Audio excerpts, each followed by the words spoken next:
this big black thing that totally covers women. I see a headscarf. I see the thing that I see a lot of my people that I know wearing.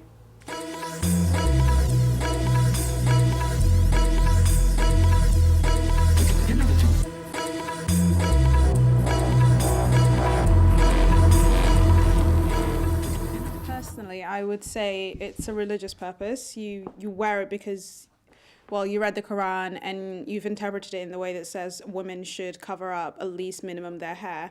And I think that's the reason most people do it. And they do it because if you're living in the West especially, you see people dressed, well, not as modestly as, most people would say is modest. And you think, well, the way that men or other people treat them and consider them as really not really people in their own right, but just as pieces of flesh wearing a miniskirt, you don't want to be treated like that. And so you wear the headscarf to avoid that conflict, I think. That's the purpose for it. It's religious and practical for me.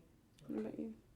I mean, with me, I personally say, my prime purpose was probably because I'm quite a sort of out there person, sort of like, I'm quite energetic and that kind of stuff, which traditionally for Islamic women, in public is probably not the best way to act. You're supposed to be a bit more reserved, a bit more, as they say, modest. But with me, because I am like this sort of thing, I wear the headscarf sort of, as a reminder to myself that this is the way I want to act and this is how I should be acting. It sort of just helps me get through the day, sort of sets out for me, this is how I want myself to be. It's making a statement that, here, look, I'm a Muslim and I respect that. I want to cover up and I want the freedom to be open and show my body, but I don't want to actually do it. And when I used to do it, I personally did it because I like that symbol of Islam, and for me that's what it is, as well as a covering of modesty.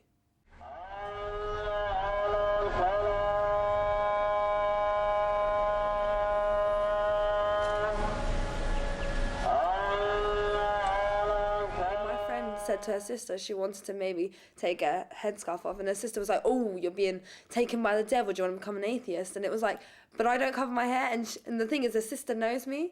So I think some people think that you're saying, look, you're decreeing that you don't believe, but I don't think it is the case. I think you can be a good Muslim and not cover your hair. I think that's a matter of interpretation. I know everyone says that religious-wise, it's a matter of interpretation, but I personally think if you read the Quran and you pray and you fast, like what the Orthodox and the 5 Pillars of Islam requires you to do, and you read the Quran and you feel that you shouldn't have to wear the hijab, then I don't think that it's anyone's business to say that you're not Islamic or a Muslim because you don't wear the hijab. But I think sometimes the culture dictates that they have to do it.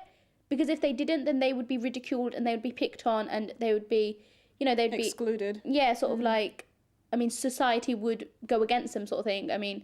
So I think, in a sense, sometimes there's no explicit force, but sometimes there's this implied that you have to do it anyway, which, once again, is not choice in a sense. But I think by any means it should be by choice, but it's sadly not the case. The example of my friend's aunt who forced her into wearing it, and she now is thinking about taking it off. But I think that's one case. I think that's the exception, not the rule. Because my mum's mum covered her hair and my mum's sisters cover their hair, but my mum doesn't. So it's all choice. And I think in England, most of the girls could take off their headscarf, but they don't.